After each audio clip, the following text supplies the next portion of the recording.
il est de ces sujets qu'il est souvent plus aisé de traiter au moment d'une actualité brûlante, parce que ça fait toujours bien de surfer sur celle-ci pour venir annoncer sur un plateau TV ou dans un journal l'une ou l'autre mesure spécifique qui aurait été vite bricolée sur le coin d'une table. C'est précisément ce que nous avons refusé de faire. Et la présentation de ce plan justice-police se fait à un momentum qui n'est pas celui de la crise connue il y a 2-3 semaines, au moment où Van Quickenborne était dans la tourmente, au point d'en perdre la tête. On vous réunit aujourd'hui pour vous présenter un travail de fond et pas un travail circonstanciel. Le plan qu'on va vous proposer, pour rappel, est le 3e des 4 grands plans stratégiques que nous avions annoncés en début d'année, livrés tout au long de 2023. Des plans stratégiques conçus comme autant d'éléments structurants de notre futur programme, bien entendu, qui sera, lui, présenté et adopté en janvier prochain, mais qui est déjà, à l'heure où nous parlons, à la consultation des adhérents et des sympathisants qui ont, dans notre démarche participative, la capacité de proposer des amendements. Et ces 3 grands plans stratégiques, ils se sont à chaque fois conçus selon la même méthode. De la concertation en amont, de la concertation et de la concertation. Et ce n'est donc pas uniquement le fruit du travail de notre excellente députée Vanessa Matz, tout seul en chambre ou à la chambre, mais ce sont plus de 100 interlocuteurs qui ont été rencontrés.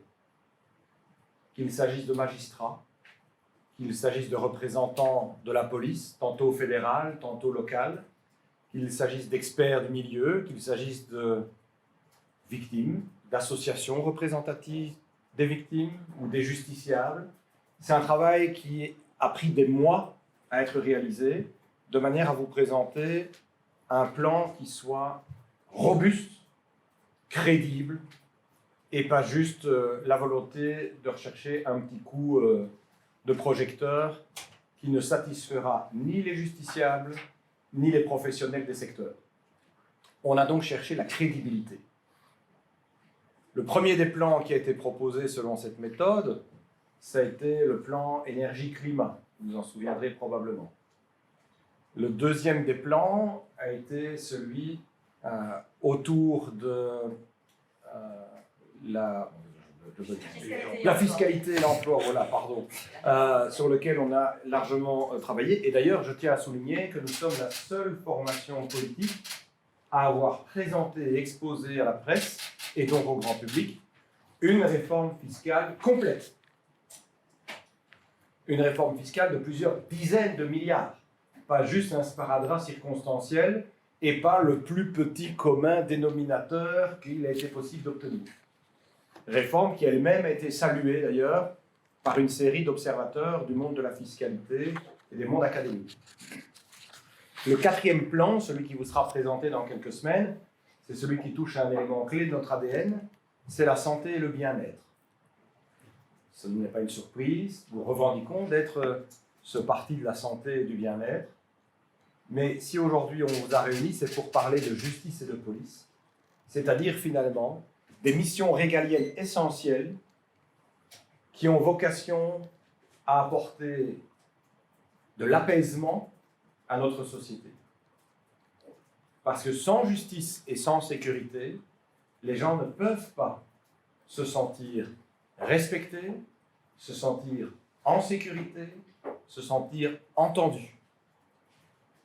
Et c'est vraiment un plan qui nous tient à cœur. Et d'ailleurs, pour l'anecdote, quand je suis devenu président en 2019, la première des initiatives que j'ai souhaité prendre, c'était d'organiser à Bruxelles à l'époque un grand forum sur justement les questions de justice. Parce que je pense qu'il n'y a pas administration publique qui a été autant asséchée par les gouvernements successifs les 20 dernières années. Et on en mesure aujourd'hui l'étendue des dégâts. Et ce n'est pas seulement désobligeant vis-à-vis de la magistrature, vis-à-vis des parquets, vis-à-vis des forces de police. Ça l'est également de manière insolente vis-à-vis des citoyens, à qui l'État fait la démonstration de son incapacité d'assumer pourtant les missions les plus essentielles, ces missions régaliennes. Et elles sont régaliennes précisément parce qu'elles structurent la société, parce qu'elles permettent d'avoir une société que nous souhaitons plus juste et plus apaisée. Vous n'allez pas avoir aujourd'hui une recette miracle farfelue qu'on va vous sortir d'un chapeau, comme s'il suffisait d'avoir un bon mot ou un claquement de doigts pour régler structurellement les enjeux liés à la police et à la justice. Et j'ai bien insisté sur le mot structurellement, parce que le plan que nous vous proposons, c'est un plan sérieux qui apporte des solutions de court, mais plus encore de long terme, à l'œuvre de justice et de police. La sécurité, on le sait, s'il suffisait de passer une nuit pour que tout soit par miracle réglé, ça se saurait. Et donc, il faut un travail de fond. Et un travail de fond qui d'abord recrée les conditions aussi de la confiance.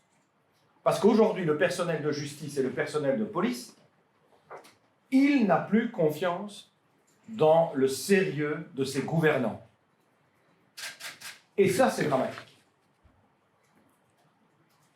Et on voit d'ailleurs ressurgir, ci et là, des tensions entre les niveaux de pouvoir. Je ne parle pas ici de la lasagne institutionnelle.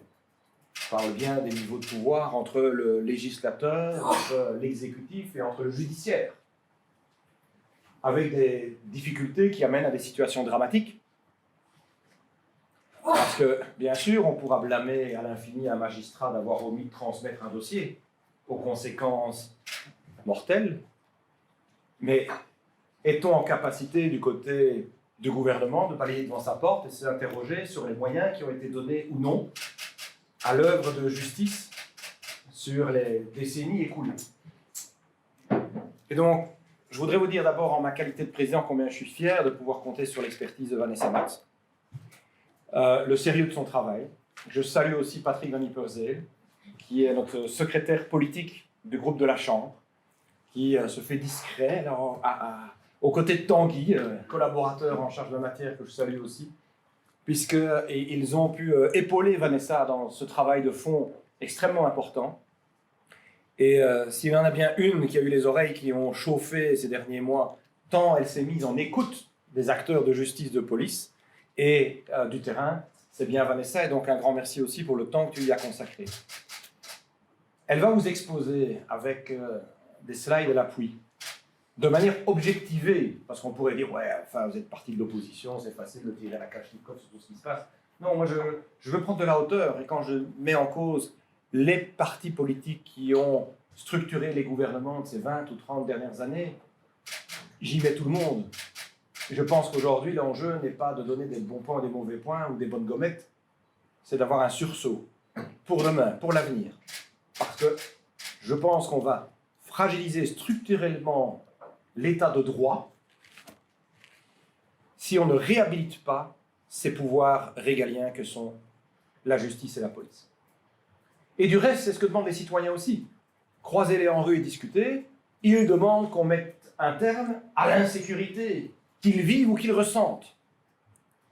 Avec l'accroissement de la toxicomanie, dans les quartiers, dans les rues. Avec une volonté aussi que quand on est endeuillé, quand on est peiné, quand on est dans le conflit, quand on a été victime d'abus, il ne faille pas attendre 5 ans, 6 ans avant que la justice rende un jugement. Que l'on puisse finalement être en capacité de penser les plaies avec plus de célérité. Ça, c'est aussi une demande citoyenne majeure. Parce qu'à défaut d'avoir de la justice qui soit rendue à temps, à défaut d'avoir une justice qui soit accessible financièrement, à défaut d'avoir de l'insécurité qui soit réglée, ce sont les extrêmes de gauche et de droite qui en tirent à nouveau le profit. Et ce n'est pas notre projet de société. Vanessa va vous l'expliquer en commençant d'ailleurs par des éléments statistiques qui objectivent le fait que le propos n'est pas celui d'un parti d'opposition, il est celui d'un parti responsable. qui mesure qu'il y a du travail à faire et qui mesure à travers les recommandations que nous formulons l'ampleur aussi du réinvestissement que nous voulons consentir en justice et en police. Je ne vais pas vous donner les chiffres maintenant pour ne pas teaser inadéquatement. Je vais laisser Vanessa déployer son exposé. Mais comprenez que c'est vraiment une œuvre d'importance qui a été réalisée des mois durant pour redonner du souffle à l'œuvre de justice et de police, du crédit et donc aussi des crédits, puisque ça passe aussi par des questions de refinancement. On va y revenir. Je t'en prie, Vanessa, merci.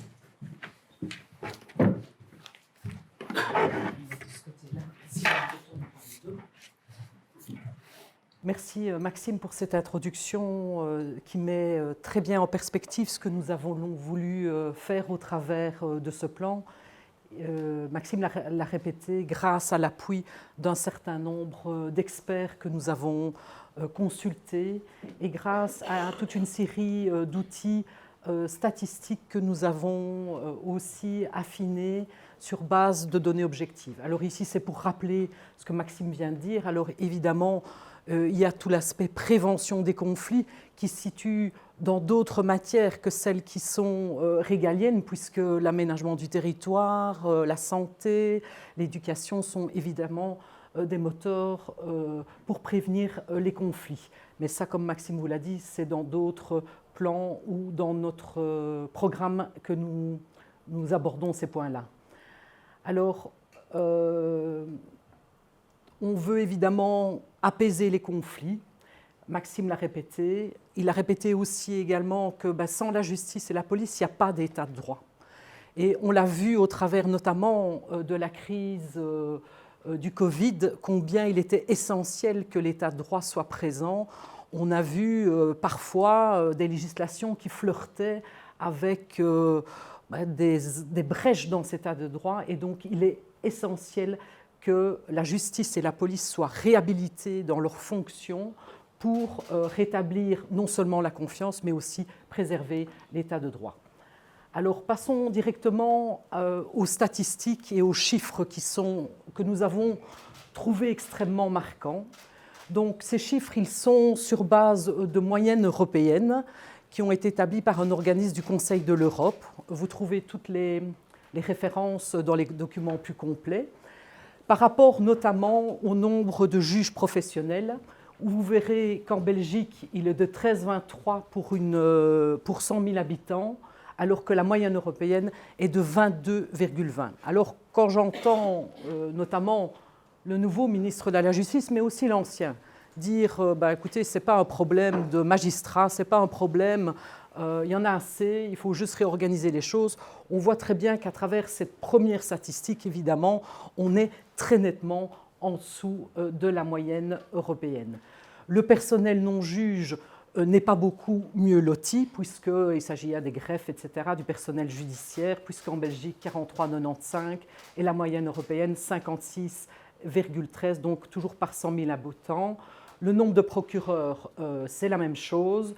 Et alors, vous verrez par contre que pour les avocats, là, la Belgique est plutôt bien servie en termes d'avocats.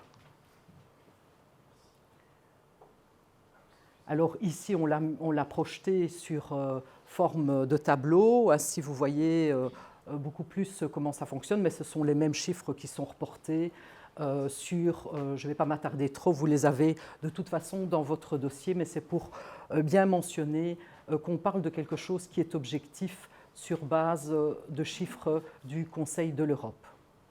Alors, à la police, est-ce beaucoup mieux? Évidemment que non. L'effectif total de la police intégrée, c'est la police fédérale et les polices locales, vous le voyez, s'élève à 49 977 équivalents temps plein policiers, soit 39 151 équivalents temps plein du cadre opérationnel et 8 826 du cadre CALOC. Donc là, on a voulu distinguer les opérationnels, les CALOC. Les CALOC, c'est tout le personnel administratif de la police.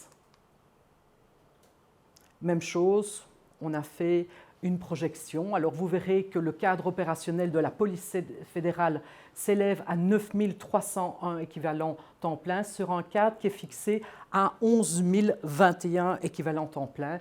Il manque donc à la police fédérale 1720 équivalents temps plein. Donc on parle uniquement de la police fédérale sur cet aspect des choses. Ces chiffres, ce sont des chiffres officiels puisqu'ils proviennent de la police elle-même, que nous avons interrogé la ministre de l'Intérieur pour savoir ce dont on parlait exactement. C'est elle qui nous a fourni ces chiffres, donc ce ne sont pas des chiffres que nous avons inventés, et c'est la police fédérale qui les remet. Alors, si vous prenez les organisations syndicales, c'est un petit peu comme les manifestations, hein, entre la police et les organisateurs, il y a des différences.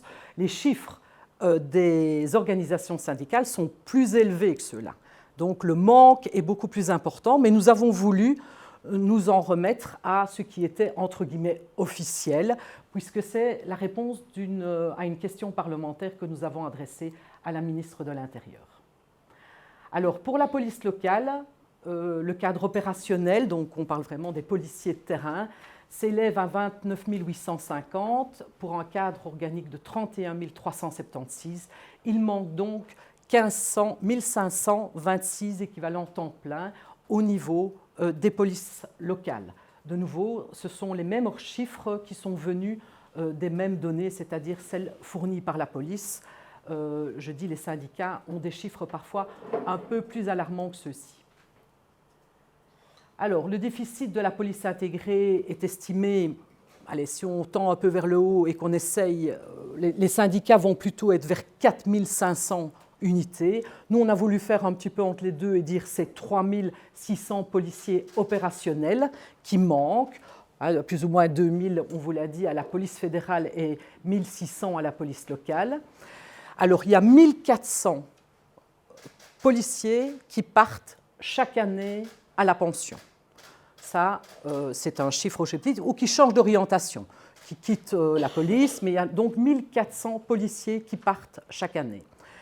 Vous vous souviendrez que sur l'ère Yann Bonne, de 2015 à 2017, on a recruté seulement 800 policiers au lieu de 1400. Il aurait fallu en recruter 1400 pour rester à niveau.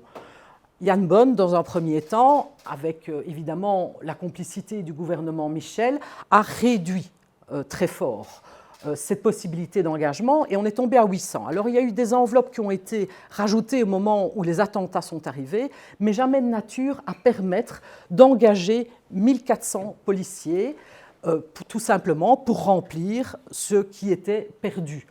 En 3 années, nous avons donc perdu 1800 policiers, c'est-à-dire 600 x 3. Et donc, on aurait besoin de 9 années pour récupérer la capacité que nous avions avant 2015. Simplement pour combler le trou. Sachant que le trou, actuellement, il reste effectivement à peu près 1400 policiers qui s'en vont chaque année à la retraite ou qui partent vers d'autres horizons. Mais évidemment, la demande, elle est plus importante. Le but, ce n'est pas de dire on va juste remplacer ceux qui s'en vont. Vous savez que les demandes, notamment à la police judiciaire, sont énormes par rapport aux enquêteurs dont ils ont besoin. Donc, c'est vrai que la norme d'engagement, comme on l'appelle, elle est passée à 1600 par an, c'est-à-dire 200 en plus que ce qui est normalement nécessaire pour faire bouffe, comme je dis.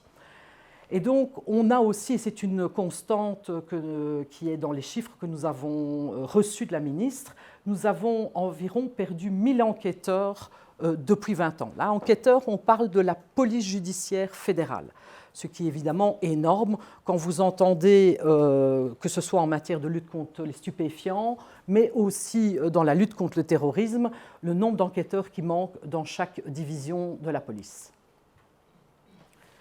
Alors, les outils de pilotage, on en parle puisque, quelque part, nous, on a sollicité toutes ces données-là et elles sont, nous l'espérons, objectives et en tout cas, elles viennent des ministres, mais il n'existe pas actuellement un outil de pilotage qui est fiable, qui peut nous dire effectivement combien par an sont engagés, combien partent, etc., de manière précise.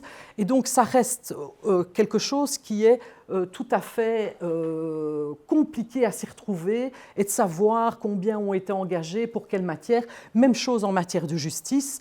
On connaît les cadres, on ne connaît pas exactement les durées de procédure, la manière, le nombre d'affaires qui rentrent et savoir combien elles mettent à aboutir, etc. Donc ça, les outils de pilotage sont totalement défaillants dans les deux matières. Alors, ces deux préalables, que ce soit au niveau des constats, au niveau des cadres et les statistiques, etc., nous font dire, qu'il faut rendre confiance à la population. Ça, c'est ce que Maxime a dit. C'est effectivement très important. On sent bien qu'il y a de la part des citoyens un manque de confiance totale dans la justice et dans la police. Il faut améliorer les conditions de travail, rendre plus efficace la justice et ses procédures, sa lenteur dont on parle souvent, mettre en place une police intégrée qui est tournée vers l'avenir.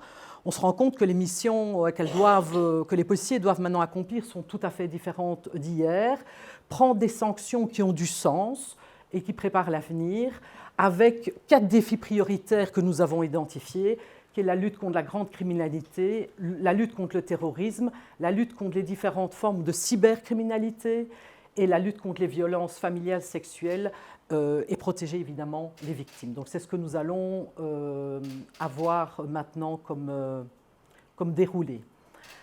Alors, on a parlé des cadres au niveau de la justice. On peut parler du budget. Sur base des mêmes statistiques du Conseil de l'Europe, on se rend compte que le budget que la Belgique consacre à sa justice est 2 fois moins élevé que dans la moyenne européenne et qu'il y a 3 fois plus d'affaires qui sont rentrantes.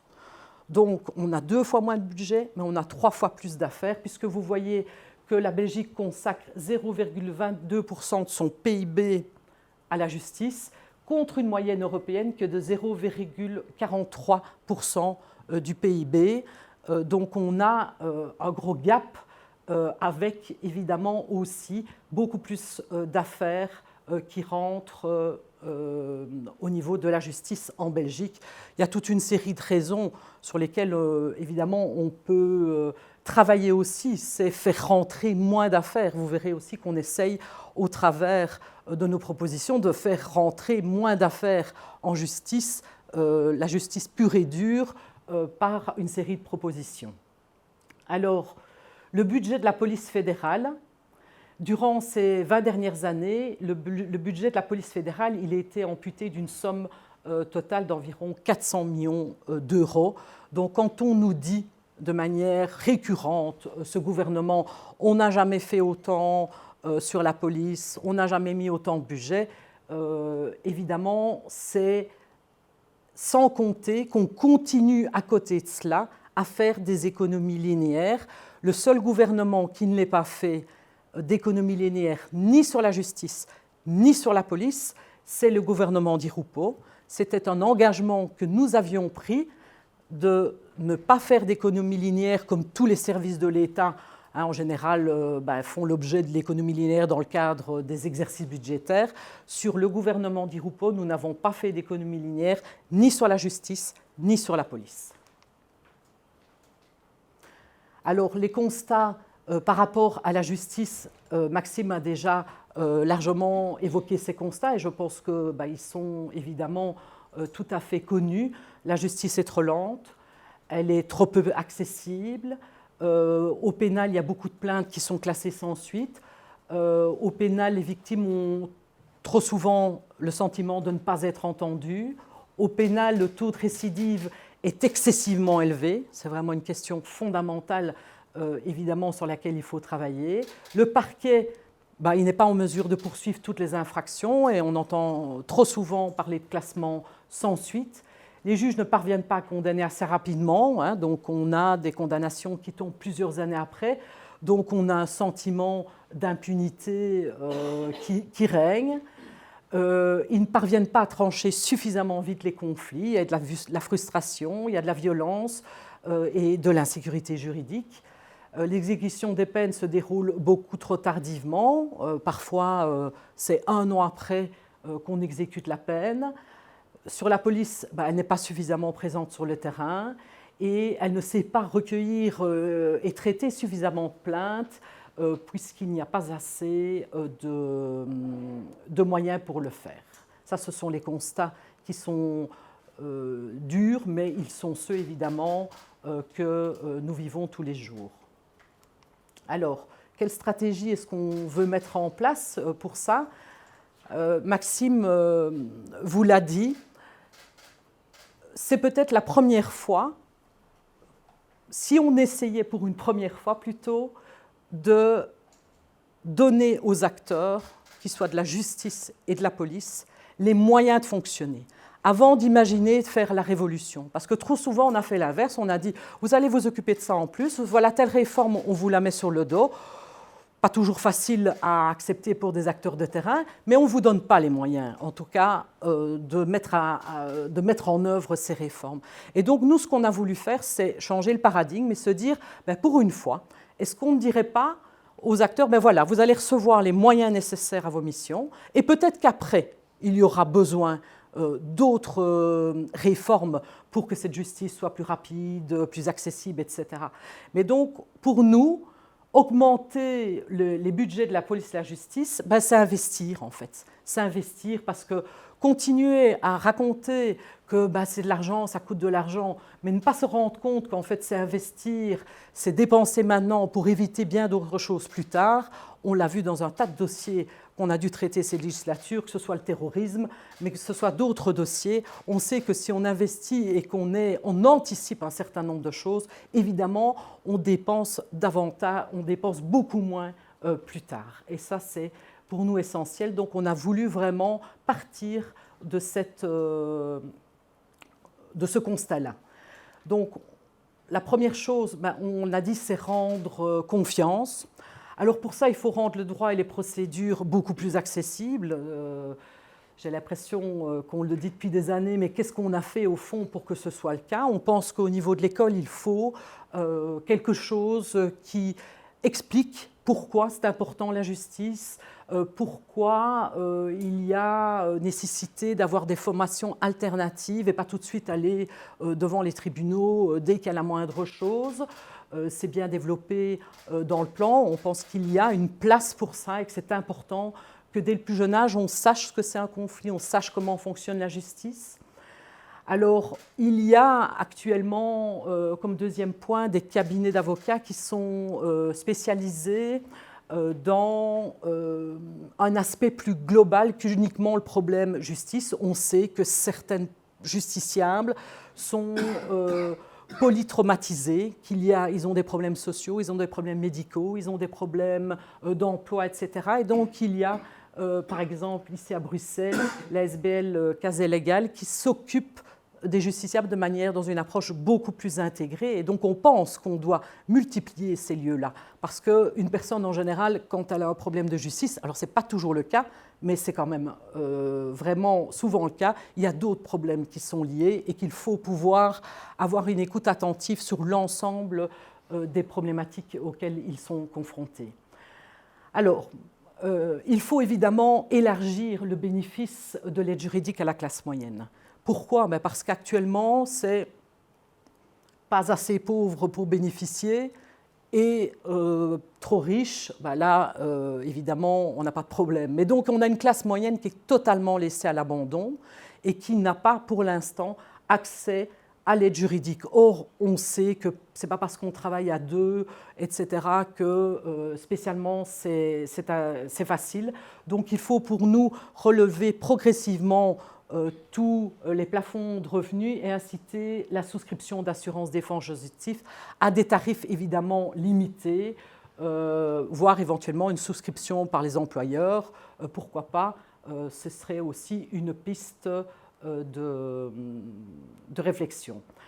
Alors, il y a aussi les lieux de justice. Vous savez que depuis des années, chaque ministre de la Justice qui arrive veut faire quoi? C'est supprimer des lieux de justice en disant comme ça on va faire des économies, ce sera mieux et ce sera plus central. Or on sait que pour l'accessibilité à la justice, il est essentiel qu'il puisse y avoir des lieux de justice qui sont toujours accessibles, en ce compris dans les régions rurales, parce que les gens se sentent encore beaucoup plus éloignés de la justice. S'ils doivent à un moment donné se rendre dans une grande ville, il faut conserver des lieux de justice qui sont accessibles à tous. C'est de nouveau pas penser qu'on investit et qu'on laisse de l'argent où il ne faudrait pas, c'est justement permettre que chacun se sente apaisé et respecté dans chacun des conflits qu'il aura à traiter. Alors les victimes, on en parle beaucoup. On sait qu'il y a une place plus importante qui a été faite à la victime, notamment avec une série de procédures, mais il reste quand même qu'on entend régulièrement que les victimes n'ont pas l'impression d'être écoutées, entendues. Donc dès lors, on propose aussi de doubler le plafond de 125 000 € pour toutes les victimes d'actes intentionnels de violence. On propose de mieux les accueillir et davantage leur faire de la place dans les procédures parce qu'elles veulent, et c'est bien logique, être acteurs. Alors promouvoir la justice restaurative à travers la médiation pénale. Je ne sais pas si certains d'entre vous ont vu le film « Je verrai toujours vos visages », qui est un film français, et en France ils sont un peu plus loin que nous sur la justice restaurative. On met en présence des victimes et des auteurs qui ne sont pas celles du conflit, du même conflit. Donc on prend par exemple des victimes de carjacking et on prend des auteurs. Mais ça ne correspond pas.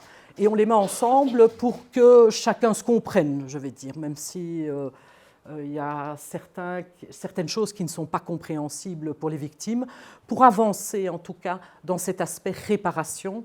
Et donc c'est quelque chose qu'on a très très peu en Belgique, beaucoup plus en France, et qui semble être vraiment quelque chose qui marche, puisque aussi une procédure réussie, c'est où chacun se sent au final pas bafoué, non respecté, chacun se sent plus entendu.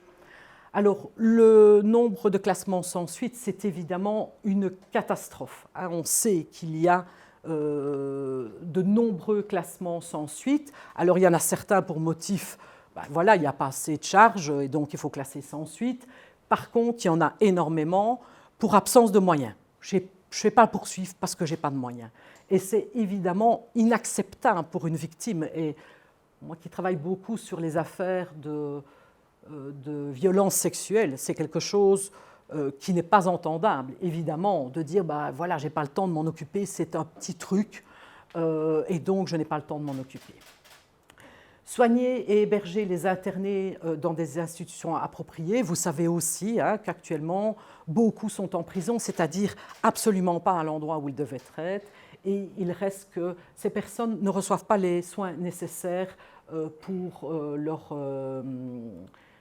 pour leur guérison, et donc c'est quelque chose qui est aussi inacceptable. Alors, on doit améliorer les conditions de travail des acteurs de la justice et de la police, c'est ce qu'on vous a dit, c'est notre priorité. Il faut remplir à 100% les cadres prévus par la loi avant de les adapter en fonction de la charge de travail. Pour nous, il faut d'abord vérifier que le système à plein régime, voir s'il fonctionne. Et probablement qu'il fonctionnera si on donne à chacun les moyens de fonctionner. Il manque environ sur le territoire 260 magistrats dans tous les arrondissements. Alors, quand on a entendu la réponse qui a été donnée par rapport au parquet de Bruxelles, qui est évidemment dans le haut des statistiques en termes de non-remplissage de cadres, quand on a entendu en disant « mais au fond, le problème à Bruxelles, ce n'est pas un problème de cadre, ce n'est pas un problème de magistrat », comme première déclaration du ministre de la Justice devant le Parlement, c'était évidemment extrêmement choquant. Et il reste que cette déclaration, elle fait beaucoup de traces, et elle laisse des traces, parce que je pense qu'il a beau naviguer, maintenant essayer de remonter le courant, il n'y arrive pas, parce que déjà, entre Van Kuijk et les acteurs de la justice, ce n'était pas facile, mais ici, ça l'est encore moins facile. Même en dehors du parquet de Bruxelles, beaucoup de magistrats se sont sentis extrêmement offensés par cette déclaration. Alors, il faut aussi recruter des assistants de justice francophones supplémentaires. Ben, c'est quoi? Ce sont des juristes qui n'ont pas la qualité de magistrat, mais qui donnent un coup de main dans les parquets. Et donc, c'est important qu'on puisse en recruter davantage. Alors, au-delà du remplissage et des moyens qu'il faut pour remplir les cadres, il reste qu'il faut rendre la fonction de magistrat plus attrayante. En général, c'est ce que le ministre de la Justice dit. Oui, vous savez, on fait des recrutements, mais il n'y a personne qui se présente, etc. Alors, c'est pour partie vrai, mais c'est pour partie faux, puisqu'il y a un manque de moyens. Mais il y a effectivement quelque chose à faire. Et nous avions déjà, il y a 2 ans, déposé un gros texte en matière de justice pour dire, au fond, qu'est-ce qui rendrait la fonction de magistrat plus attrayante? Il y a évidemment les conditions de travail qui sont déplorables. Hein. Il y a une partie non négligeable où ils travaillent dans des bâtiments qui sont quasi insalubres. Ils travaillent sur du matériel informatique qui est proche de l'âge de la pierre. Et il n'y a pas de statut de magistrat qui permette, par exemple, de concilier vie professionnelle et vie familiale par des congés, par des pauses carrières, etc. Et donc, c'est évidemment, on ne veut pas remettre en cause et on ne veut pas faire des magistrats des fonctionnaires, mais il est évidemment important de tenir compte de tous ces éléments-là qui participent au bien-être, au travail et qui sont importants. Et donc ça, il faut rendre cette fonction plus attractive, améliorer les procédures de recrutement. Actuellement, vous avez des procédures de recrutement, examen ou concours, qui sont, je vais dire, faits de manière générale. C'est très généraliste. Or, il y a des personnes qui se sentent très pointues dans des dossiers, par exemple en droit fiscal, et qui voudraient passer l'examen, mais dans cette partie-là, parce qu'ils ont vraiment quelque chose à amener. Mais par contre, sur le reste, bon, ils sont moins forts.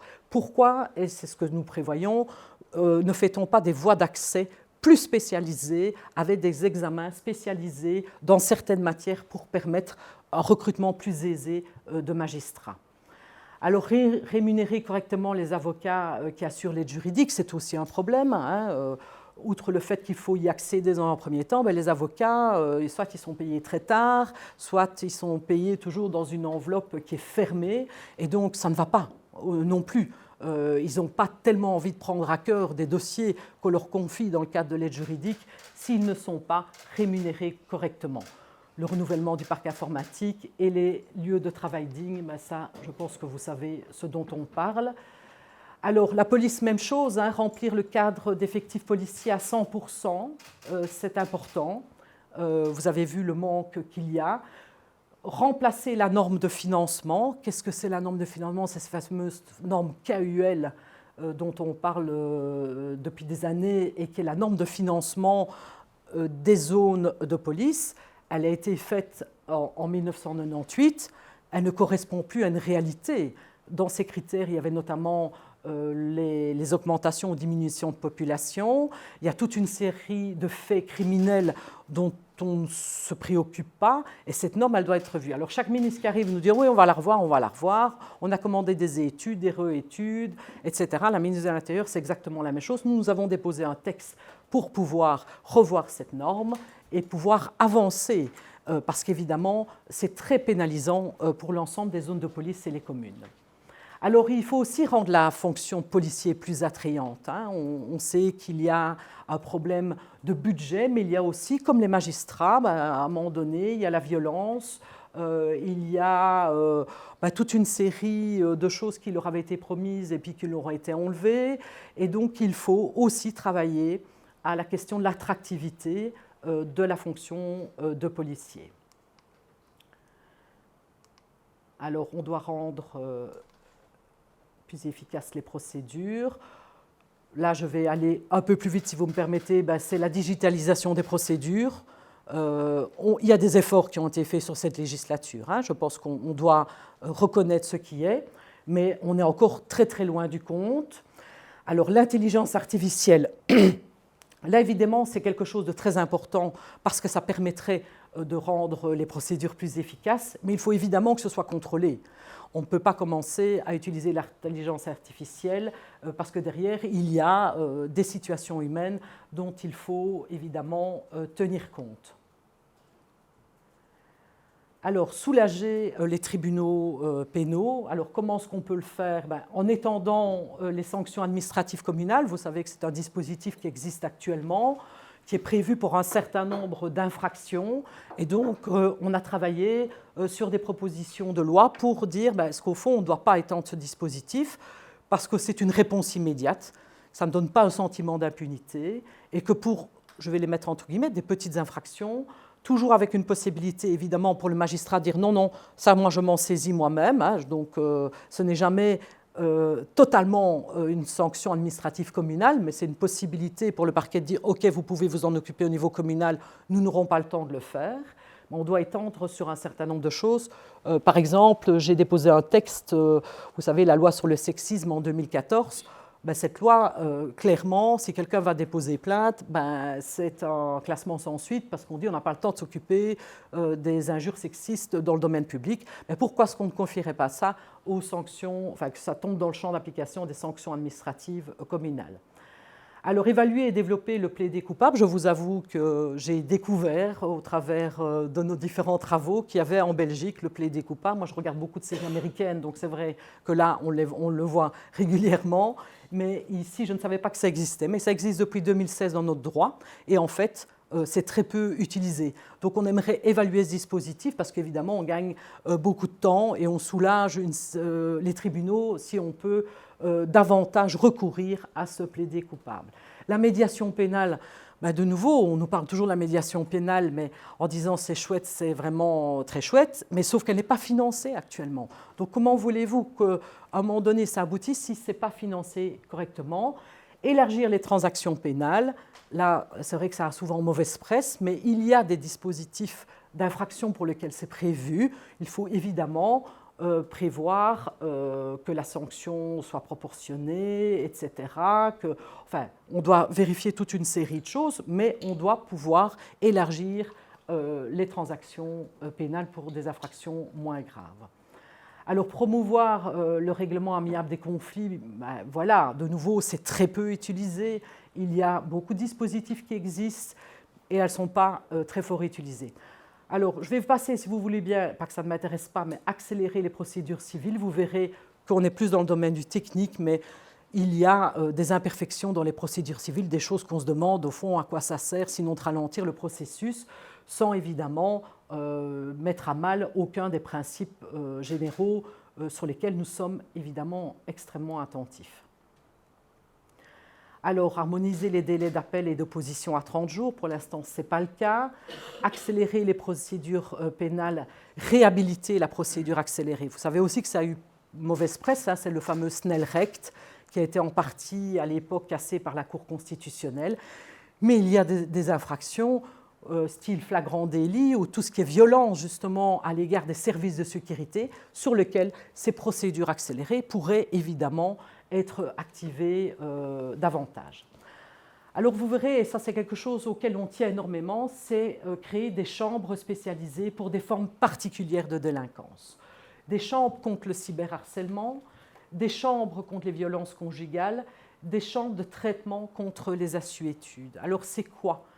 La première, le cyberharcèlement, c'est quelque chose évidemment qui est intolérable et pour lequel actuellement on a tout ce qui est mis sur les réseaux sociaux, vous savez, égale délit de presse, égale cour d'assises, donc égale rien du tout, en fait. Donc il y a une impunité pour tout ce qui est au niveau du net. Et donc il faut absolument, évidemment, correctionnaliser cela. Il faut que ça devienne du domaine correctionnel et qu'il y ait des chambres qui soient spécialisées. On ne va pas dire un tribunal, mais on pourrait dire un tribunal spécialisé contre le cyberharcèlement. Parce qu'on est évidemment dans des domaines très particuliers. Nous l'avons vu quand nous avons cette loi qui est en application depuis 2021 sur le revenge porn. On a galéré parce que non seulement il faut sanctionner les auteurs, mais il faut enlever du net, évidemment, ce qui est litigieux et qui pose problème, parce que c'est ça qui pénalise les victimes, hein. C'est que c'est repartagé, c'est aha, hihi, et tout le monde se gargarise, parfois des commentaires haineux ou racistes ou sexistes qui sont mis sur les réseaux sociaux. Donc c'est important d'avoir des magistrats qui soient spécialisés dans ces matières. Les violences conjugales, je pense qu'il ne faut pas faire la démonstration que, par exemple, en Espagne, il existe des tribunaux spécifiques sur ces questions avec des magistrats qui sont formés exclusivement à cela et que le délai de traitement sont évidemment beaucoup plus rapides, avec une maîtrise non seulement, je veux dire, pour condamner, mais aussi pour accompagner l'auteur. En Espagne, c'est très très important d'accompagner l'auteur parce que ce n'est pas juste aller dire bon, on va le mettre en prison, il est hors d'état de nuire et après. Même chose contre les assuétudes, il existe 2 projets pilotes en Belgique. Alors ce n'est pas de nouveau la sanction pure et dure, sauf si on fait face à des réseaux criminels, mais c'est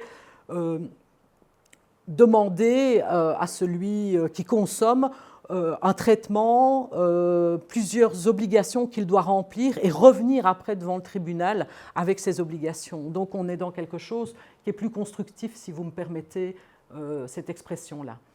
Alors, réduire les temps de mort de la procédure pénale, vous verrez dans le document ce dont il s'agit. Adapter les compétences de la cour d'assises. Nous, on n'est pas des partisans de supprimer cette cour d'assises. On voit par exemple comme elle a pu se déployer pour le méga procès attentat. Elle était à la hauteur de ce qu'on attendait d'elle. Il est important pour nous qu'on puisse garder cet outil-là où les citoyens ont, je vais dire, quelque chose auquel ils peuvent participer au niveau de la justice. Ça nous semble vraiment un truc, mais on doit probablement adapter ces compétences et les cibler sur des domaines particuliers. Alors la détention préventive, vous savez aussi, hein, pourquoi est-ce que nos prisons sont pleines? C'est évidemment parce que les magistrats, bien qu'il y ait des conditions sur la détention préventive, mettent assez rapidement en détention préventive. Où est le problème? C'est qu'actuellement, les assistants de justice qui devraient pouvoir s'occuper d'alternatives à la détention, type bracelet, type accompagnement et contrôle, etc., ne sont pas assez nombreux. Et donc le magistrat, plutôt que d'imaginer qu'il puisse y avoir autre chose qui se passe, met en prison en disant là au moins il est hors d'état de nuire. C'est évidemment pas du tout l'esprit de la loi sur la détention préventive. Alors la police tournée vers l'avenir, la numérisation des services de police, je pense que là aussi il reste du travail, même s'il y a un certain nombre de choses, je le reconnais, qui ont été faites aussi. Réduire de manière drastique les tâches administratives. Ça, c'est quelque chose, évidemment, qu'on entend souvent, mais qui n'ont pas souvent été mis en œuvre. Alors, mettre en place une véritable politique de lutte contre les violences policières. Il y a les violences à l'encontre de la police et il y a les violences policières. Vous verrez l'ensemble des choses que nous proposons sur ces sujets-là. J'essaie d'accélérer un peu pour ne pas... Alors, prendre des sanctions qui font sens, je pense que c'est probablement pas des chapitres les plus importants, mais sûrement, parce qu'on sait pour l'instant qu'est-ce qu'on fait, prison, prison, prison, et au fond, on voit toutes les limites du système.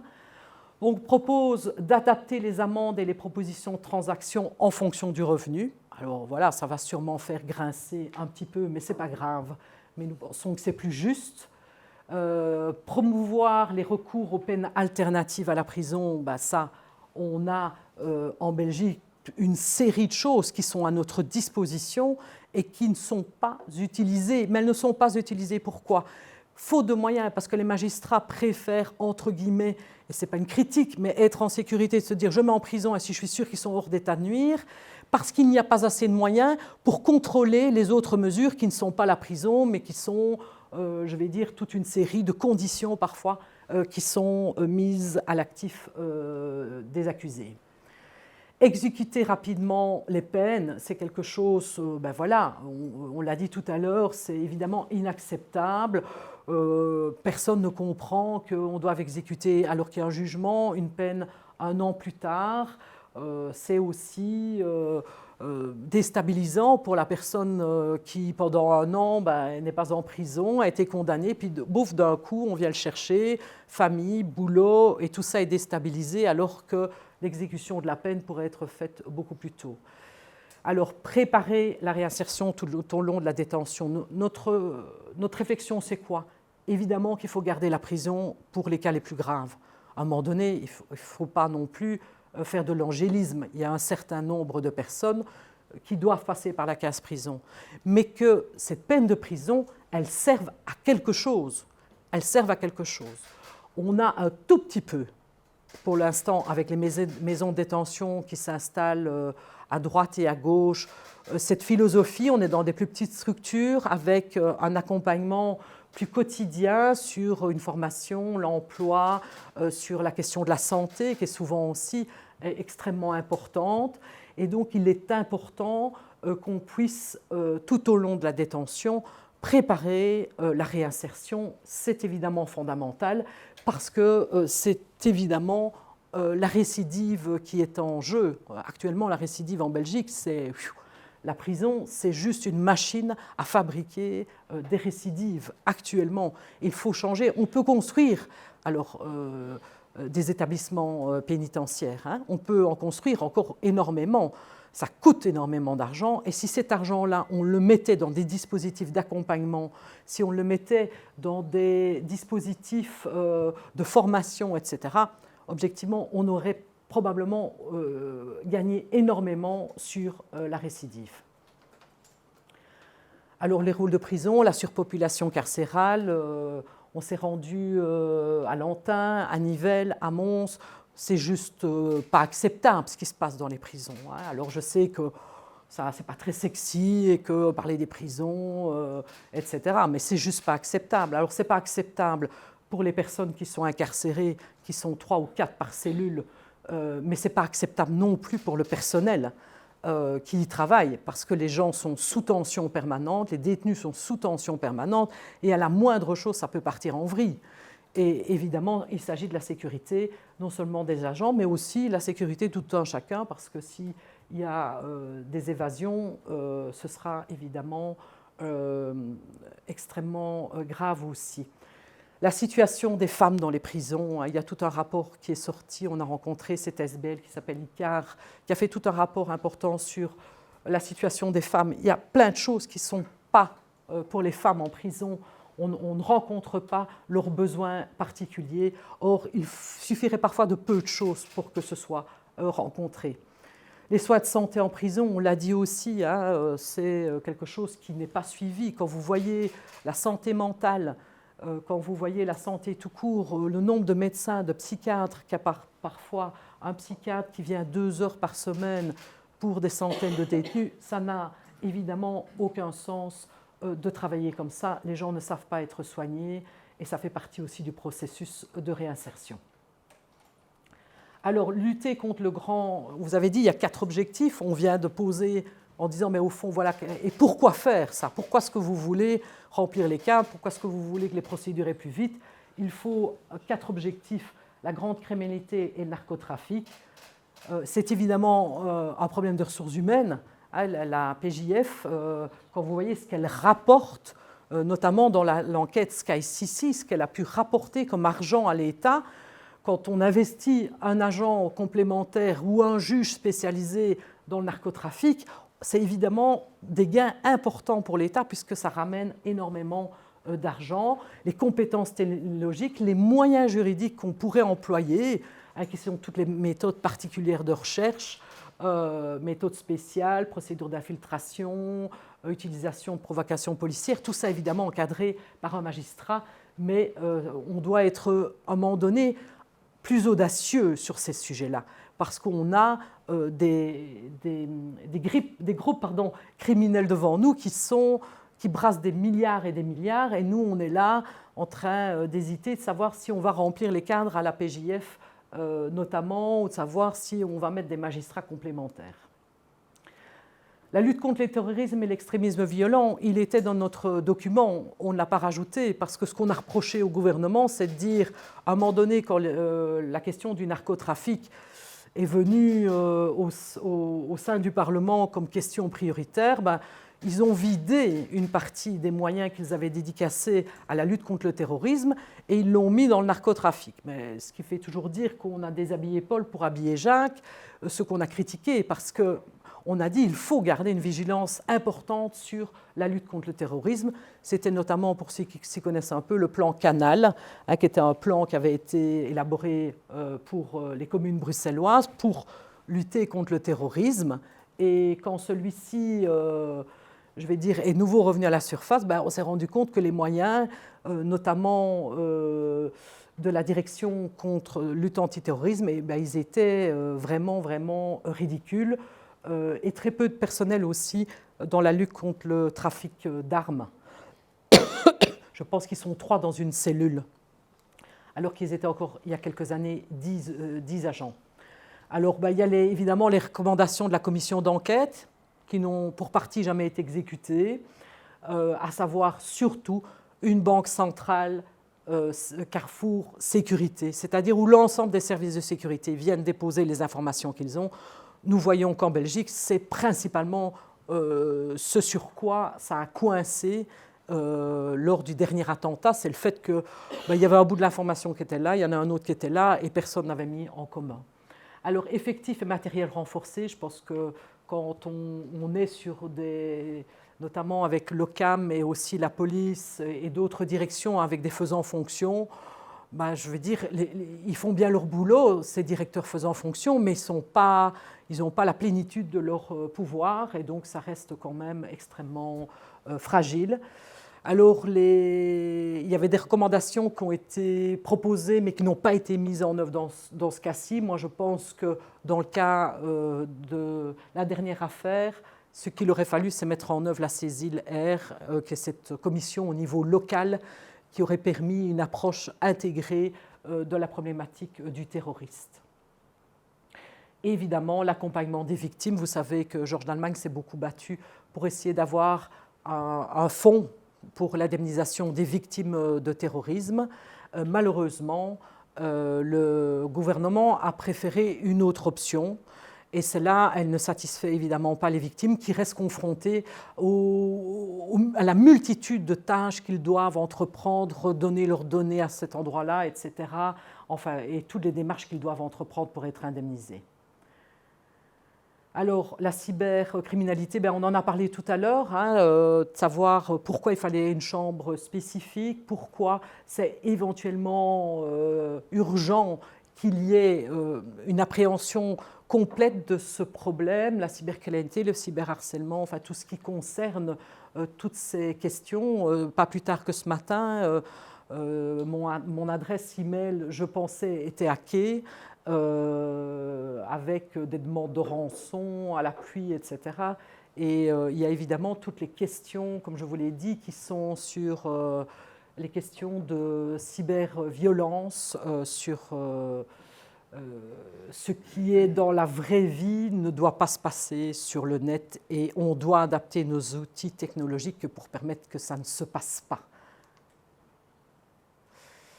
Voilà, donc ça c'est tout ce qui concerne ce cyberharcèlement. Les violences familiales et sexuelles. Vous savez que pour l'instant nous sommes occupés dans la commission d'enquête sur les violences sexuelles dans l'Église. Alors c'est une commission qui aboutira à un certain nombre de choses, mais vous savez aussi que les violences sur mineurs, sexuelles sur mineurs, ce qui est le plus gros point, c'est l'inceste. 6 cas sur 10 de violences sur mineurs sexuels, c'est de l'inceste. Et ça, il faut absolument qu'on lève les tabous et tous les carcans qui entourent encore la question de l'inceste. Et donc, nous avons réclamé et obtenu qu'à l'entame de la prochaine législature, une commission parlementaire spécifique se mettra en œuvre sur les violences sexuelles sur mineurs, qu'elles soient dans le sport, qu'elles soient inceste, qu'elles soient dans l'enseignement, toutes les autres violences sexuelles sur mineurs, c'est évidemment très important. Alors il y a toute une série de propositions, certainement que vous m'avez déjà entendu prononcer sur tout ce qui concerne la violence intrafamiliale, conjugale, etc. Elles sont dans vos documents. Même chose, les tribunaux, je vous l'expliquais tout à l'heure, des tribunaux spécifiques qui s'occupent spécifiquement de ces violences-là. Voilà, je vais un peu plus vite pour ne pas être trop longue. Alors, je pense que la conclusion, c'est Maxime. Yes. Donc je lui laisse bien volontiers. Merci Vanessa. Vous l'aurez déjà compris, rien qu'au temps qui a été pris pour vous exposer le contenu, qu'on n'est pas, comme je le disais en introduction, sur une conférence de presse vite, rouf, pour improviser quelque chose de circonstanciel lié à l'actualité, mais bien un travail de fond destiné à redonner quelque chose qui est essentiel pour la justice et la police, c'est de la confiance et des moyens. Et je pense que les moyens, c'est d'abord la première condition pour créer la confiance. Et si on veut pouvoir atteindre le résultat qui a été évoqué, pour nous c'est clair, il faut d'abord renforcer les moyens humains et donc permettre ce recrutement de magistrats, de policiers, de personnel des parquets, des tribunaux, et donc retravailler, comme pour d'autres métiers dont on souligne souvent, et à raison, la pénibilité, sur les enjeux aussi de l'attractivité de la fonction. Simplifier les procédures, c'est vrai, dans l'absolu, c'est d'ailleurs souhaitable. Partout, on a le sentiment en Belgique qu'au plus on parle de simplification administrative, au moins on la voit. Mais je crois qu'aujourd'hui, c'est vraiment devenu quelque chose d'important. Les enjeux de digitalisation, ils sont bien connus. On ne peut plus considérer qu'à l'heure d'aujourd'hui, il faille parfois envoyer un agent du parquet au 42e sous-sol, là où il y a encore de l'eau qui coule, pour aller retrouver une partie de dossier quand celui-ci n'est pas perdu. Et rien qu'avec d'ailleurs cet enjeu d'une digitalisation effective des procédures, on aurait probablement pu éviter l'écueil qui a été connu il y a quelques semaines au sein du parquet de Bruxelles. Alors, l'intelligence artificielle, qu'on le veuille ou pas, c'est le tsunami du siècle. Et donc, contre les tsunamis, il n'y a pas grand-chose qui résiste en général. On peut vouloir détourner le regard, considérer que ça angoisse et donc on rejette. Et souvent, d'ailleurs, c'est la première des tendances. Quand on ne comprend pas quelque chose, on a tendance à le rejeter. Soit à un moment donné, on saisit des opportunités de l'intelligence artificielle. Pas pour faire tout et n'importe quoi. L'objectif, c'est pas de demain, avec cette intelligence artificielle, de basculer dans un état policier crypto-chinois. L'objectif, par contre, c'est de dire que pour faire l'œuvre de justice et l'œuvre de police, ces enjeux de l'intelligence artificielle, ils peuvent aussi être au rendez-vous, avec alors des politiques qui essayeront, pour une fois, d'éviter d'être toujours une guerre en retard, à réglementer, à légiférer, finalement, un outil informatique une fois que celui-ci est déjà en obsolescence, et dépassé par l'autre, mais en essayant de donner des cadres et des balises, parce qu'on n'aura jamais suffisamment de rapidité au vu du temps politique par rapport au temps digital, mais au moins on doit donner les grands principes. Les moyens de régler les conflits de manière alternative doivent aussi être davantage préconisés. Moi, je suis toujours sidéré de voir que depuis 15 ans, on nous parle toujours de ces approches alternatives, scandinaves, machin, etc. Ok, on en parle. Mais jamais j'ai entendu quelqu'un dire on va tenter une expérience pilote, on va tenter de les mettre en œuvre. Tout le monde en parle en disant mais c'est génial, mais personne ne les met en œuvre. Et donc je pense qu'à un moment donné, on doit avoir ces réflexions aussi sur la dimension alternative, parce que ce qui est profondément choquant et inquiétant, c'est de voir que nous avons un des plus hauts taux de récidive à la sortie de prison, et qu'il y a un tel état de désarroi dans lequel le prisonnier sort, sans accompagnement correct pour sa remise à l'emploi, pour son logement et l'autre, que très vite ils sont contraints de recommettre des larcins ou de créer des problèmes. Et si l'adage dit que les gens sortent pire en sortant de prison qu'en entrant, ce n'est pas juste le fruit du hasard. Autre élément, évidemment, ce sont les moyens. On a eu l'occasion, sur base des statistiques qui ont été présentées en début d'exposé par Vanessa, de réfléchir aussi à quelle trajectoire budgétaire pour pouvoir être crédible dans les actes par rapport à ce qu'on vous expose aujourd'hui. Et très clairement, il nous semble que parce qu'il faut être réaliste et qu'on n'a pas, dans l'état actuel des finances publiques, la capacité en un claquement de doigts de régler tout. Nous venons, nous, avec une proposition qui soit un refinancement de la justice et de la police à l'horizon 2030, c'est-à-dire en y allant par paliers. Et donc, marche après marche, c'est-à-dire dans un rythme qui soit soutenable pour les finances publiques, mais qui soit volontariste par rapport à l'œuvre de justice et de police. Nous voulons donc arriver à combler l'intégralité des cadres, bien entendu, mais au-delà de ça, à doter de moyens humains complémentaires l'œuvre de justice. Ce qui veut dire concrètement, parce que je ne sais pas si ça apparaît sur le slide d'après ou pas, j'aurais dû l'anticiper et le regarder, c'est que nous souhaitons que d'ici 2030, il y ait 1 milliard d'euros qui soient réinjectés pour le département de la justice. Ça veut dire quasi doubler son budget. D'ici 2030, je le rappelle. Aujourd'hui, dans les enjeux sociétaux les plus majeurs, les grands niveaux de pouvoir, européens en premier, se fixent des objectifs 2030. On se fixe des objectifs de réduction de gaz à émissions d'effet de serre en 2030. On se fixe des objectifs de basculement de la motorisation pour 2035. On se fixe des objectifs liés à la réduction des pesticides pour 2030. Pour ceci, pour ceci, pour cela. Pour les grands sujets de société, on se fixe des objectifs. On doit pouvoir faire œuvre du même volontarisme pour l'œuvre de justice et de police.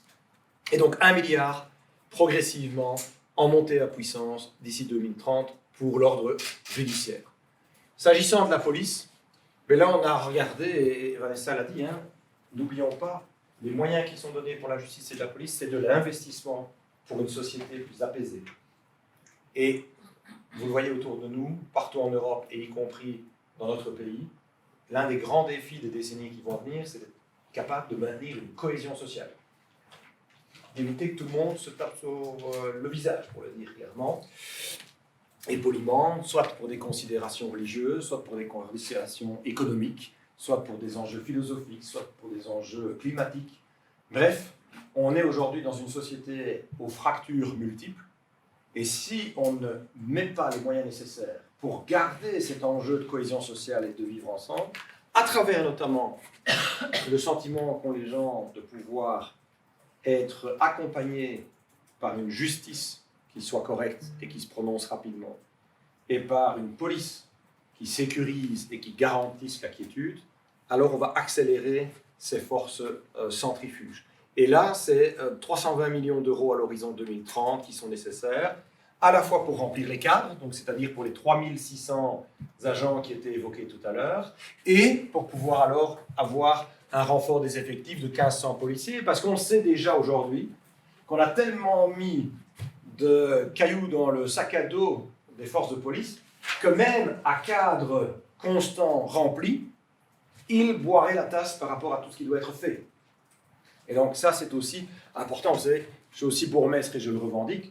Quand je fais mes réunions dans les villages sur la sécurité routière, etc., puisque c'est souvent une préoccupation de beaucoup de villageois et à juste titre, ils me disent tous, les agents de quartier, qu'on appelle les fameux agents de proximité, on ne les voit jamais, on ne sait pas qui c'est, etc. Ben non, et on leur explique que la plupart du temps, ils doivent aussi pallier les carences du pouvoir judiciaire en allant porter des apostilles partout, à gauche et à droite. Ils sont remplis en renfort quand il faut faire des transfèrements de prisonniers parce que la justice n'a plus les ressources pour pouvoir le faire. Et donc, ils sont tellement détournés de leur mission qu'être dans cette démarche de proximité, ça devient compliqué. Ça, c'est une illustration, mais elle peut être déclinée bien au-delà. Et donc, ce que l'on veut vraiment, c'est redonner à travers ce plan de la confiance et de la crédibilité, pouvoir aussi redonner de l'allant et du crédit à deux pouvoirs régaliens qui sont essentiels sur notre territoire et qui constituent donc ce troisième grand plan stratégique préparé, je l'ai redit et je le souligne à nouveau, avec les acteurs de terrain pendant des mois,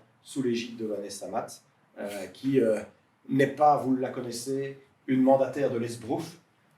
C'est pas elle qui va vous sortir le petit puits pour essayer d'avoir une demi-page sympathique. C'est une parlementaire, comme on devrait en avoir beaucoup plus, tout parti confondu, c'est-à-dire quelqu'un qui fait du fond et qui bosse, et qui méritait dès lors aussi de pouvoir être mise en valeur lors de cette conférence de presse pour le travail qu'elle a réalisé.